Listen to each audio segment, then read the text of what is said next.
सभी को मेरा जय जिनेन्द्र। आज हम जिन सहस्त्रनाम जी के 10वें अध्याय का 5वां और 6वां पद्य पढ़ेंगे। आइए उसके पहले मंगलाचरण। ओम नमः सिद्धेभ्यः स्वयंभुवे नमस्तुभ्य मुत्पाद्यात्मानमात्मनि स्वात्मनैव तथोद्भूत वृत्तये चिन्तवृत्तये पंच परमेष्टि भगवान की जय। आइए उच्चारण करते हैं और मुझे आशा है कि आप लोग भी स्वाध्याय का आनंद ले रहे होंगे।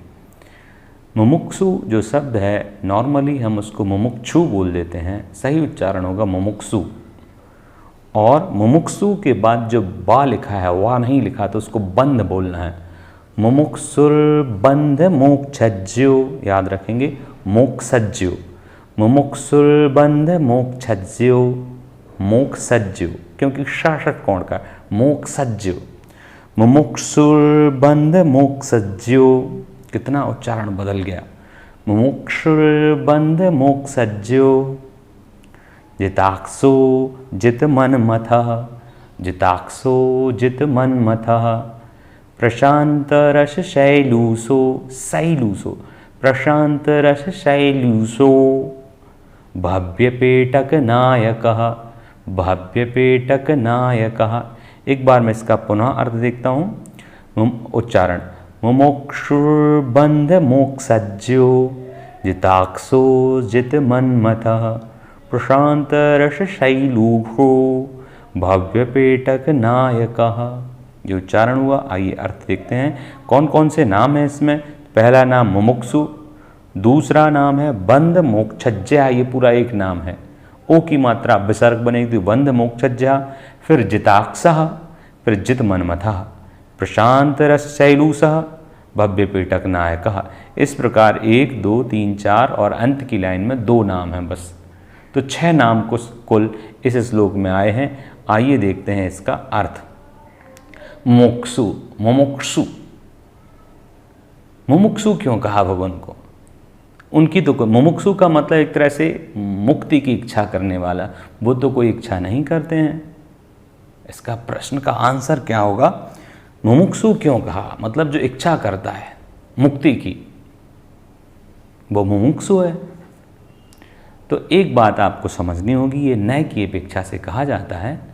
भगवान की कोई इच्छा नहीं है, वो ये भी नहीं चाहते कि मुझे मोक्ष मिले, बस कर्म नाश करना है, तो उस हिसाब से वो तपस्या कर रहे हैं। अपनी आत्मा में रमण करने के लिए, अपने आत्म ध्यान में रुचि होने के कारण से भी मुमुक्षु कहा जाएगा। तो पहला नाम हुआ मुमुक्षु, दूसरा नाम हुआ बंध और मोक्ष। कौन से नंबर का तत्व है बंध, जीव अजीव आश्रव बंध, बंध चौथे नंबर का है। और मोक्ष कौन से नंबर का है आप बताइएगा। तो बंध और मोक्ष 2 तत्व हैं। मुझे तो लगता है जीव तो हम स्वयं हैं, पर 2 तत्व बंध और मोक्ष पूरी दुनिया में इन्हीं का खेल है। अगर आपका बंध ना हो तो और तो कुछ ज़रूरत ही नहीं है, और यदि बंध हो रहा है तो फिर दुर्गति ही है। तो बंध और मोक्ष को आप जानते हैं, इसलिए उसको कैसे ट्रीट करना है, कैसे हैंडल करना है, उसका सामना कैसे करना है, ये तरीका आप अपनाते हैं, इसलिए आप उसके ज्ञात हैं। तो बंध मोक्षज्या ये नाम हुआ। फिर अगला नाम है जिताक्षः। इसमें 2 शब्द हैं, जित धन अक्षः। नॉर्मली अक्ष आपको देख के लग रहा है जैसे वो अक्ष मतलब आँखें, पर अक्ष मतलब होता है इंद्रियां। तो जीत लिया है जिन्होंने इंद्रियों को, वो बन गए जिताक्षः, दीर्घ संधि हुई। अगला नाम है जित मनमथः। जित मतलब वही जीत लिया है। मनमथ, मनमथ के मनमथ मतलब कामदेव, मनोज कहो, अभिमारक, ये सब किसके नाम है, कामदेव के नाम है। तो आपने, कामदेव का मतलब क्या आता है, जो हमारे मन और चित्त को मथ देता है।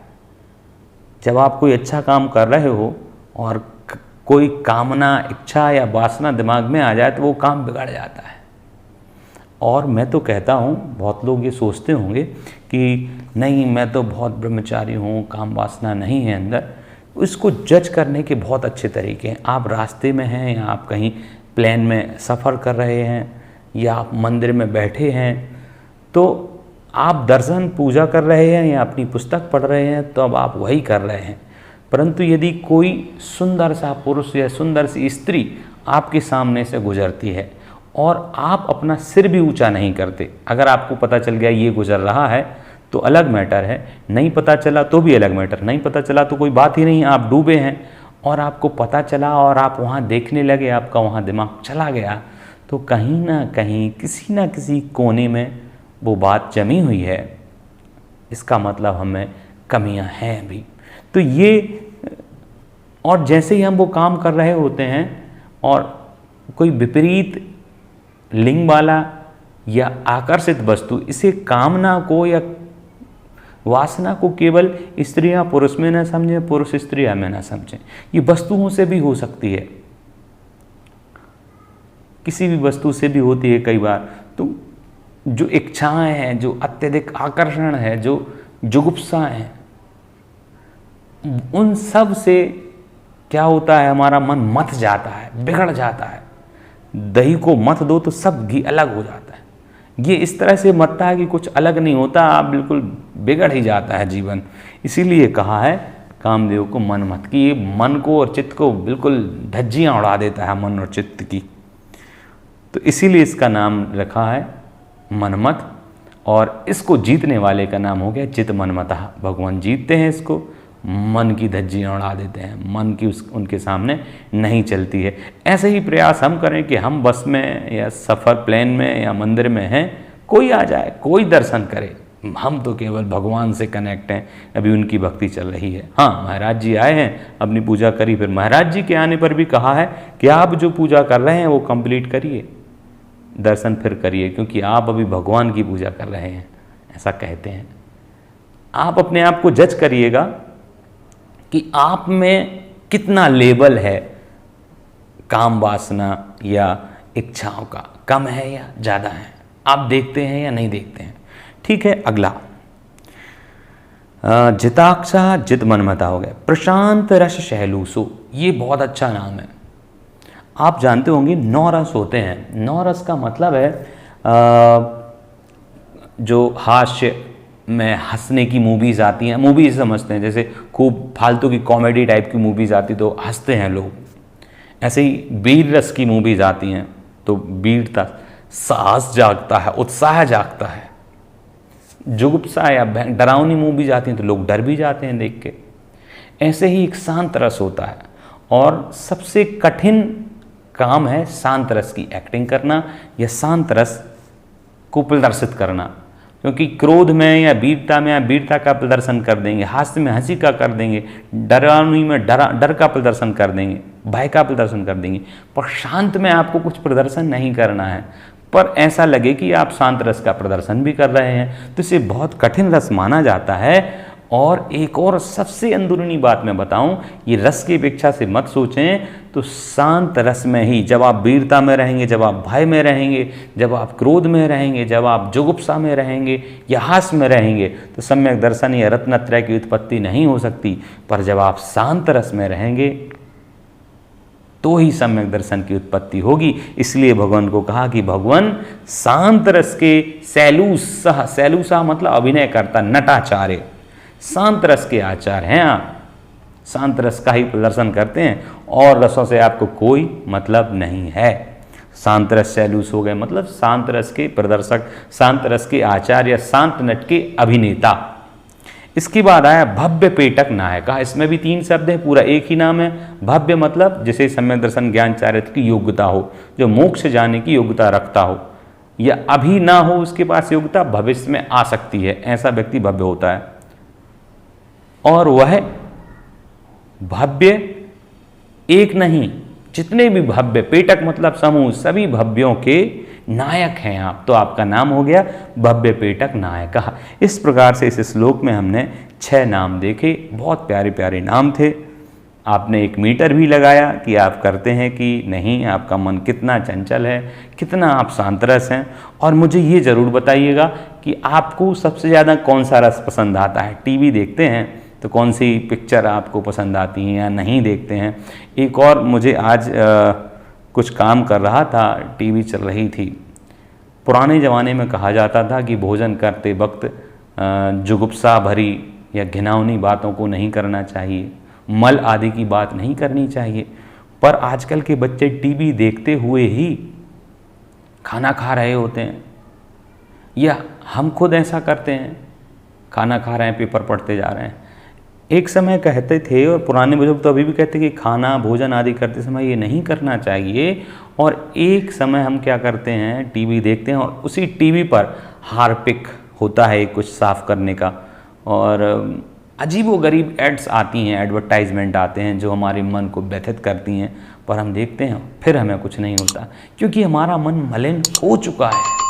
इसको शुद्धिकरण की ज़रूरत है। कौन है तैयार मन की शुद्धिकरण के लिए? हो तो बताइएगा, क्योंकि अच्छी बातें बताने से अच्छाई और बढ़ती है। ये श्लोक हमने देखा, आइए अगला श्लोक देखते हैं। मूल कर्ताखिल ज्योति, ज्योति के बाद माँ है, उसके ऊपर राखी रेफ है, तो ज्योतिर बोलना पड़ेगा। मूल कर्ताखिल ज्योतिर, मूल कर्ताखिल ज्योतिर, मलघ्नो मूल कारणम, मलघ्नो मूल कारणम। आप तो वागीश्वरः श्रेयां, आप तो वागीश्वरः श्रेयां। अब ये छा छाते का श्रायसोक्तिर्निरुक्त वाक्, श्रायसोक्तिर्निरुक्त वाक्। पूरा एक बार बोलता हूँ। मूल कर्ताखिल ज्योतिर्मलघ्नो मूल कारणम, आप तो वागीश्वरः श्रेयान् श्रायसोक्तिर्निरुक्त वाक्। आइए देखते हैं अर्थ। पहला, मूल कर्ता। भगवान को मूल कर्ता कहा है। क्यों कहा है? जो हमारे अभी आगम हैं, जो सम्यक दर्शन ज्ञान चारित्र का मार्ग है, जो मोक्ष का मार्ग है, वो किसने बनाया, किसने बताया? आदिनाथ भगवान ने ही तो बताया है मार्ग में, इसलिए वो मूल कर्ता है। देखो, कई बार एक प्रश्न आता है कि सबसे पुराना धर्म कौन सा है, और इस पे बहुत बहस होती है ना।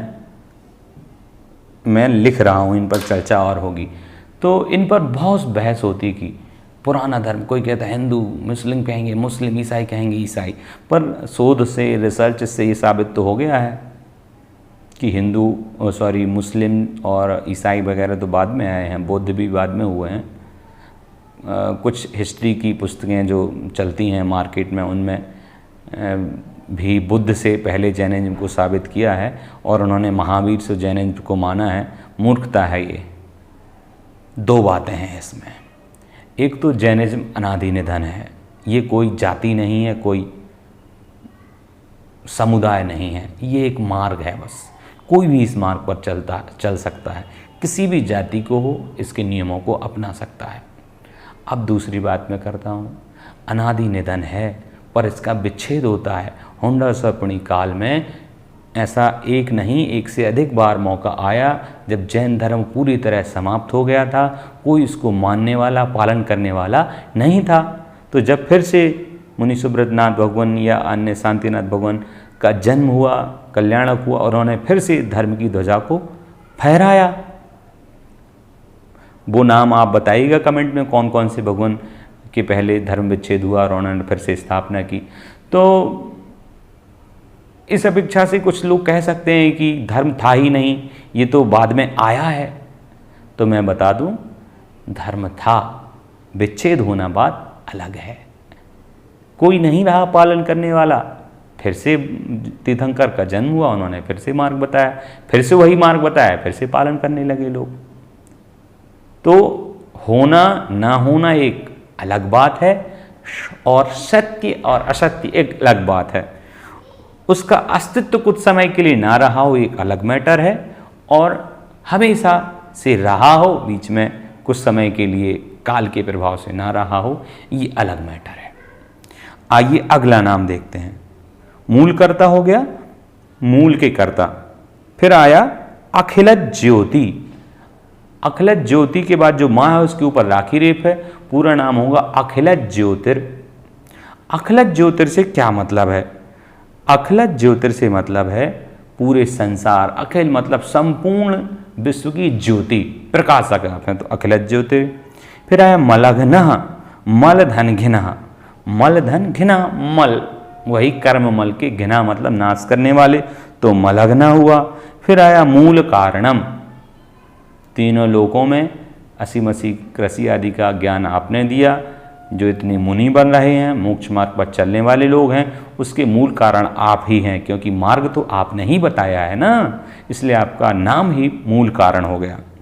ऐसे नाम कभी नहीं सुने होंगे आपने, मूल कारण। मूल कारण में भाव है, मूल कारण में तर्क है, मूल कारण नाम का अर्थ है कोई विशेष। पर आजकल के नाम चिंटू मिंटू पीनू, ये ना जाने इनका क्या अर्थ है। मूल कारण में कितना सुंदर अर्थ छुपा हुआ है, मुमुक्षु में कितना अर्थ सुंदर अर्थ छुपा हुआ है। ऐसे नाम हो तो अच्छा रहे। खैर, अगला नाम है आप्तो। ओ की मात्रा बनेगी विसर्ग तो हो जाएगा आप्तः।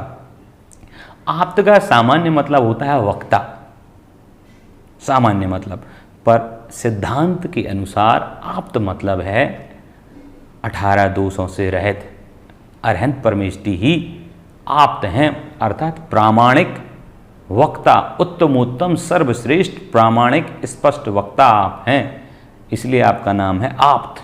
आपकी बात कभी झुटलाई नहीं जा सकती, आपकी बात में अकाट्य सत्य है, इसलिए आप वक्ता हैं और इसीलिए आपका नाम आप्त है।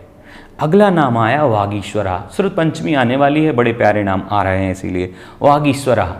वागीश्वरा का क्या मतलब, इसमें दो शब्द हैं, वाक धन ईश्वर। वाक मतलब वाणी और ईश्वर मतलब स्वामी, वाणी के स्वामी तो वागीश्वर। फिर आया श्रेयान, यहाँ विच्छेद करेंगे तो वो ना बन जाएगा, तो हो जाएगा श्रेयान। श्रेय मतलब कल्याण, कल्याण करने वाले, सुख करने वाले, इसलिए आपका नाम ही क्या कर दिया, श्रेयान। कई बार लोगों का नाम श्रेयांश होता है, यहीं से आया। फिर आपने श्राय सोक्ति, जो छा छाते का बना है, संधि विच्छेद होगा तो वो श्रा बन जाएगा, तो नाम क्या होगा, श्राय सोक्ति।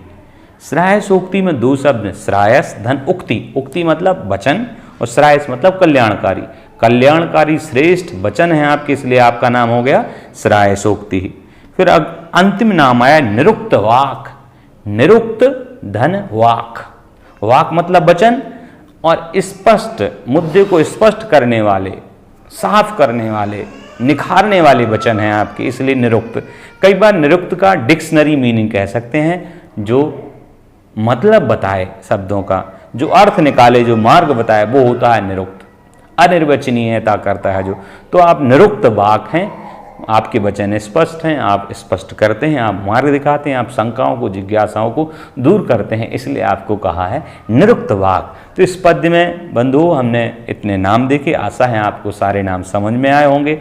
आपका अंत का क्वेश्चन है कि भगवान का जो नाम आया था एक जिन जित मनमत, क्या आपके अंदर कितना लेवल क्वालिटी है, क्या आपका सिर किसी के आने से उठता है या नहीं उठता है, इस पर मैं एक साइकोलॉजिकल वीडियो जरूर बनाऊंगा, जिसमें आपको मार्क्स मिलेंगे कुछ क्वेश्चंस के आधार पर।